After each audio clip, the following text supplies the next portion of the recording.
Pradeep sir. सबसे पहली बात, जय हिंद।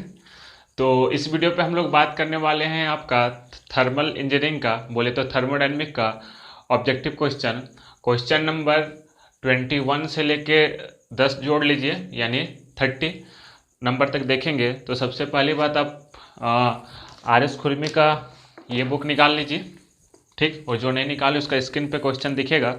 तो एक छोटा सा रिक्वेस्ट है, यदि आप इस वीडियो से कुछ भी सीखते हो, आप में कुछ भी वैल्यू एडिशन होता है, तो प्लीज़ लाइक और शेयर, ये आपकी श्रद्धा है, कर ही दीजिएगा। दूसरी बात, आपका डिप्लोमा एकेडमी आपका सेमेस्टर का क्लासेस तो कंडक्ट करवा ही रही है, साथ में आपका D2D का भी क्लासेस कंडक्ट करवाने जा रही है। तो ये बस आप लोग का कन्फर्मेशन के कारण ये चीज़ रुका हुआ है। आप लोग यदि चाहते हो कि D2D का क्लासेस जल्दी हो जाए, तो नीचे कमेंट सेक्शन पे जाओ और D2D जरूर कमेंट करना। इसका मतलब मैं समझ जाऊंगा कि आप लोग को D2D क्लासेस मतलब कि तुरंत करना है, ठीक। तो हम लोग वीडियो को स्टार्ट करते हैं। तो क्वेश्चन नंबर 21 में बोल क्या रहा है, 1 जूल इज इक्वल टू, तो ये तो देखिए 1 जूल इज इक्वल टू, तो हम लोग जानते क्या है, 1 जूल इक्वल टू आपका क्या होता है, 1 newton metre. 1 joule equal to क्या होता है आपका, 1 न्यूटन मीटर। तो ये आपका आंसर क्या हो जाएगा ना, 21 का ए हो जाएगा। 22 का देखिए, specific heat of water, specific heat of water, specific heat of water. तो देखिए स्पेसिफिक हीट ऑफ वाटर जो होता है वो आपका होता है 4.187 किलो जूल पर केजी केल्विन, और हम लोग जनरली 4.2 किलो जूल पर केजी केल्विन लिखते हैं, ठीक ना। ऐसे एक्चुअल में आपका ये चीज़ होता है, बट हम लोग जब भी न्यूमेरिकल्स बनाते हैं तो हम वहाँ पे क्या करते हैं ना, 4.2 किलो जूल ले लेते हैं, ठीक। अब देखिए स्पेसिफिक हीट यहाँ पे बोल दिया, तो स्पेसिफिक हीट होता क्या है, स्पेसिफिक हीट होता क्या है, तो मैं ये आप लोगों पे छोड़ रहा हूँ। ऐसे मैं आने वाले टॉपिक पे तो डिस्कस करूंगा ही, तो आप लोग कमेंट सेक्शन पे जाओ और स्पेसिफिक हीट क्या होता है ये बताना, ठीक ना। व्हाट इज स्पेसिफिक हीट ये बताना, ठीक। उसके बाद ये भी बता देना, एक स्पेसिफिक हीट में आपका आता है Cp और Cv, ये दोनों में बड़ा कौन होता है, Cp और Cv में दोनों में बड़ा कौन होता है, ये भी आप बताना कमेंट सेक्शन में। इसे फॉलो करते जाओगे ना, तो होगा क्या ना कि चीज़ें मजा आएगी, और एक होगा कि एक अंदर से एक लगेगा कि हाँ आप चीज़ों को करना चाहिए, क्योंकि इसी बहाने आप क्या करोगे ना, बुक को भी खोल लोगे और कुछ खुद से कर लोगे। मैं तो हूँ ही, ठीक ना। एक अपना जो स्व अध्याय होता है ना, स्व अध्याय देखा जाए तो वही लोगों को ना आगे लेके जाता है, क्योंकि ये वीडियो आप भी देख रहे हो और ये वीडियो बाकी लोग भी देखेंगे। डिफरेंस क्या रहेगा, स्व अध्याय, तो आप जरा सा खुद से पढ़ो भी, ठीक ना, खुद का भी एफर्ट जरा सा लगाओ। तो देखिए 23 में बोल क्या रहा है, 23 में बोल रहा है the numerical value of thermal capacity and the water equivalent of substance are same.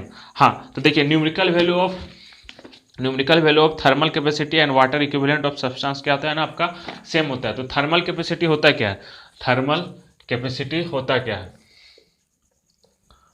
Thermal capacity, तो देखिए थर्मल कैपेसिटी बोलता ही है ना कि मान लेते हैं कोई भी एक बॉडी है, कोई भी एक क्या है ना बॉडी है, ये बॉडी यूनिट डिग्री सेल्सियस बढ़ाने में ये कितना खुद पे हीट समा सकता है, यानी ये पूरा मास, मान लेते हैं ये m अमाउंट का मास है, इस पूरा मास में यूनिट डिग्री हम यदि टेम्परेचर बढ़ाएंगे तो ये कितना खुद पे एनर्जी को समाएगा, वही क्या होगा ना, उस बॉडी का क्या होता है ना, थर्मल कैपेसिटी होता है। तो थर्मल कैपेसिटी और वाटर इक्विवेलेंट क्या होता है, न्यूमेरिकली इक्वल होता है, इसे याद रखिएगा।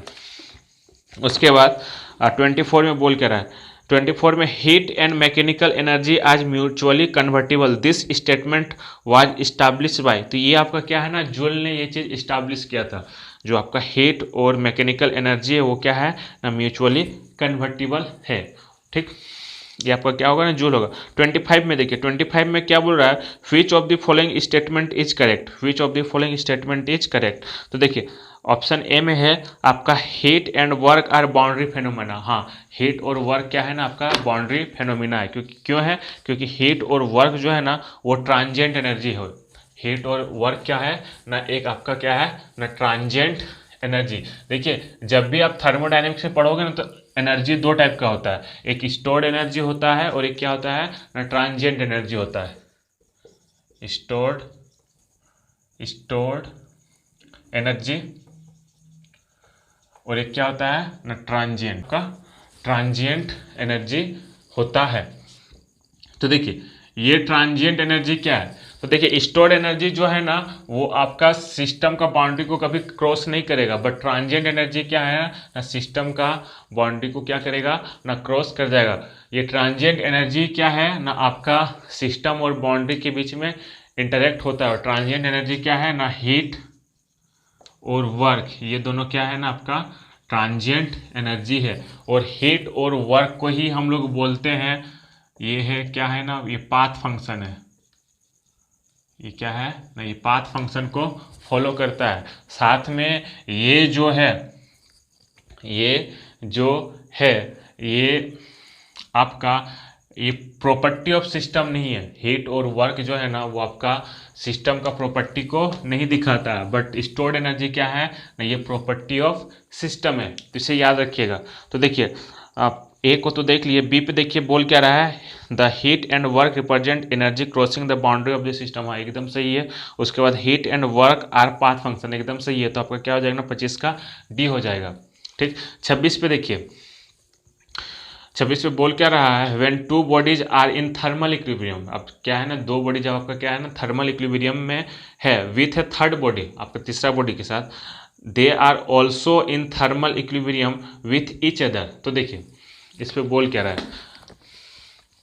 मान लेते हैं कि अपने पास क्या है ना तीन बॉडी है। अपने पास कितना बॉडी है ना तीन बॉडी है। एक ये बॉडी है, ये दूसरा है और ये आपका क्या है ना तीसरा है। और इस पे बोल क्या रहा है, ये ए है, ये बी है और ये सी है।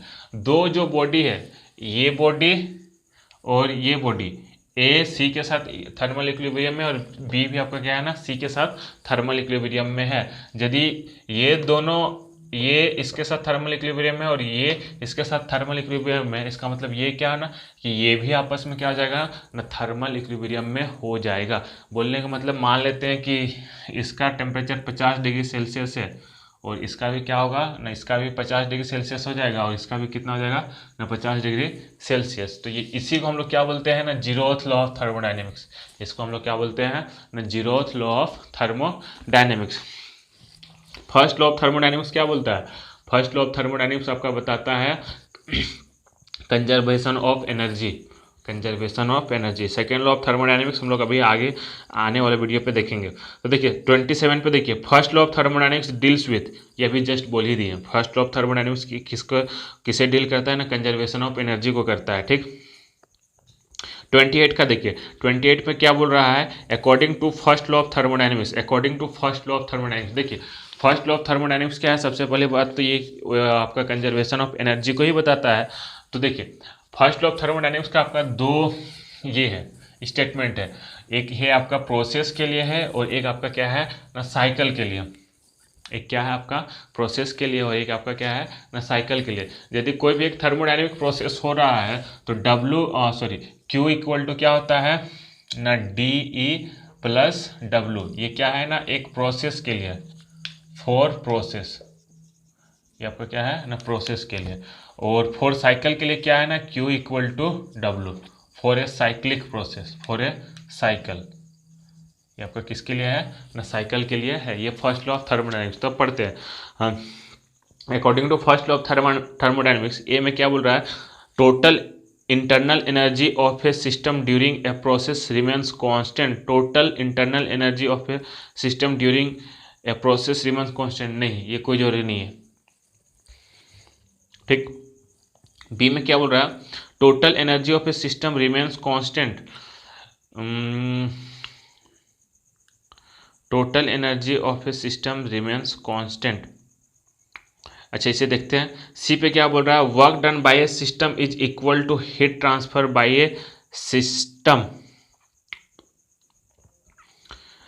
उसके बाद देखते हैं डी पे, देखते हैं internal energy, enthalpy and entropy during a process remains constant.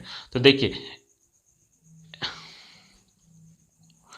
ए और डी तो होगा नहीं, बचा आपका बी और सी। बी में क्या बोल रहा है, total energy of a system remains constant, total energy of a system remains constant, work done by a system is equal to heat transfer by the system, work done by a system is equal to the heat transfer by the system. तो देखिए ये जो 28 है ना, ये यहाँ पे clear नहीं हो रहा है कि क्या होगा, बट मैं 28 का बी के साथ जाऊँगा। 28 में हम क्या जाएंगे ना, बी के साथ जाएंगे। तो 28 का देखते हैं आंसर क्या है, ऐसे होना चाहिए बी। 28 का आपका क्या है ना, बी ही है, ठीक। अब देखिए 29 में बोल क्या रहा है, 29 में बोल रहा है energy can neither be created nor be destroyed but it can be transform from one form to another, this statement is known as. देखिए energy can neither be created nor be destroyed, तो ये energy को हम ना ही create कर सकते हैं ना ही डिस्ट्रॉय कर सकते हैं। तो ये जो है आपका कंजर्वेशन ऑफ एनर्जी का ही ये कंजर्वेशन ऑफ एनर्जी है, ठीक। तो ये जो हो जाएगा वो क्या हो जाएगा, तो this statement is non and zeroth law of thermodynamics नहीं, फर्स्ट लॉ ऑफ थर्मोडायनेमिक्स। अभी तो हम लोग देखें कि फर्स्ट लॉ ऑफ थर्मोडायनेमिक्स का ही ना क्या है ना, आपका कंजर्वेशन ऑफ एनर्जी को ही बताता है। उसके बाद second law of thermodynamics kinetic theory of gases, तो ये आपका क्या हो जाएगा 29 का बी होगा। यहाँ पे आपका कंजर्वेशन ऑफ एनर्जी होना चाहिए, बट वो कंजर्वेशन ऑफ एनर्जी नहीं दिया हुआ, इसलिए हम उसे क्या बोलेंगे, फर्स्ट लॉ ऑफ थर्मोडायनेमिक्स ही बोलेंगे, क्योंकि वही आपका फर्स्ट लॉ ऑफ थर्मोडायनेमिक्स से आपका कंजर्वेशन ऑफ एनर्जी प्रिंसिपल को बताता है। बट एक बताने का तरीका अलग हो गया। सेम चीज़ आपका कंजर्वेशन ऑफ एनर्जी को कौन बताता है ना, बर्नौली प्रिंसिपल बताता है। वही है, सेम चीज़ है। क्या बर्नौली पे क्या बोलता है ना, कि आपका 2 पॉइंट के बीच का जो एनर्जी रहेगा फ्लूइड पार्टिकल के बीच में, क्या रहेगा ना, सेम रहेगा। उस पर कुछ एजम्पशंस था, क्या क्या था, भूल गए, वीडियो जाके देख लीजिएगा। उस पर एजम्पशन ये था कि आपका जो फ्लूइड होना चाहिए, सबसे पहली बात क्या होना चाहिए ना, आइडियल होना चाहिए। दूसरी बात नॉन विस्कस होना चाहिए। तीसरी बात जो फ्लो होगा वो क्या होगा, स्टडी होना चाहिए। उसके बाद क्या होना चाहिए ना, इरोटेशनल होना चाहिए, ठीक। अब देखिए 30 नंबर क्वेश्चन में बोल क्या रहा है, 30 नंबर क्वेश्चन में बोल रहा है kelvin planks law deals with, kelvin planks law deals with. देखिए केल्विन प्लैंक्स लॉ क्या है ना, ये आपका सेकेंड लॉ ऑफ थर्मोडायनेमिक्स से रिलेटेड है, जो एक स्टेटमेंट था। केल्विन और प्लैंक ने क्या दिया था, केल्विन और प्लैंक ने बताया ये था कि हाँ कोई भी मशीन का 100% इफिशियंसी नहीं हो सकता है। तो देखते हैं kelvin planks law deals with, option में क्या है,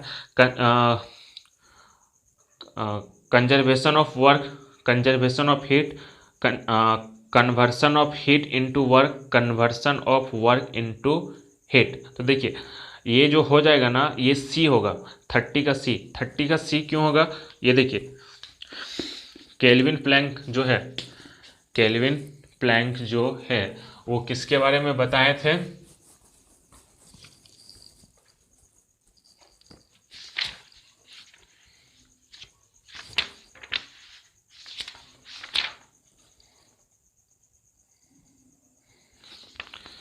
तो देखिए केल्विन प्लैंक जो है ना, वो यहाँ पे देखिए ये सी और डी, ये दोनों जो है ना आपको कंफ्यूज करेगा। तो बट इसका आंसर जो होगा ना वो सी होगा। क्यों होगा, conversion of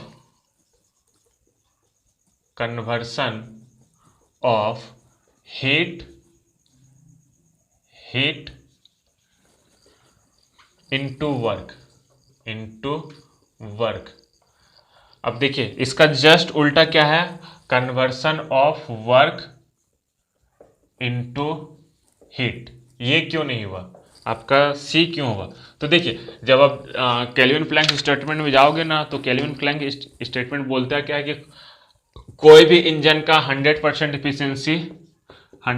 efficiency is not possible. और ये किसका था ना, हीट इंजन का। कोई भी हीट इंजन का इफिशियंसी ENGINE, हीट इंजन का इफिशियंसी जो है ना 100% पॉसिबल हो ही नहीं सकता। तो वहाँ पे हीट इंजन में क्या होता है, हीट जो है वर्क में कन्वर्ट होता है। हीट किस पे वर्क होता है ना, वर्क में कन्वर्ट होता है। तो इस यहाँ पे जो होगा conversion of heat into work. But यही यदि क्लॉसियस दे देता, यहाँ पे क्या देता ना, क्लॉसियस लॉ क्या बोलता है, जो सेकेंड लॉ से ही रिलेटेड है, तो वहाँ पे फिर क्या हो जाता ना, वर्क इनटू हीट हो जाता। क्लॉसियस के लिए लिख लीजिए, यदि क्लॉसियस स्टेटमेंट बोल देता तो वो क्या होता है ना, वर्क इनटू हीट होता है। ठीक, अब देखिए हम लोग नेक्स्ट वीडियो पे मिलते हैं। यदि कुछ भी इस वीडियो से सीखे हो तो प्लीज़ लाइक शेयर, ये तो आपकी श्रद्धा है, और ऐसे भी लाइक बचा के करोगे क्या। और दूसरी बात, यदि प्यार करते हो तो जताया करो और नीचे जाके कमेंट लिखा करो। और जो भी टास्क दिया गया है ड्यूरिंग वीडियो पे, तो उसे जाके लिखना जरूर। इससे होगा ना कि आप में डेवलपमेंट होगा, आप वीडियो पे इंगेज रहोगे। ठीक, ठीक है, चलिए मिलते हैं।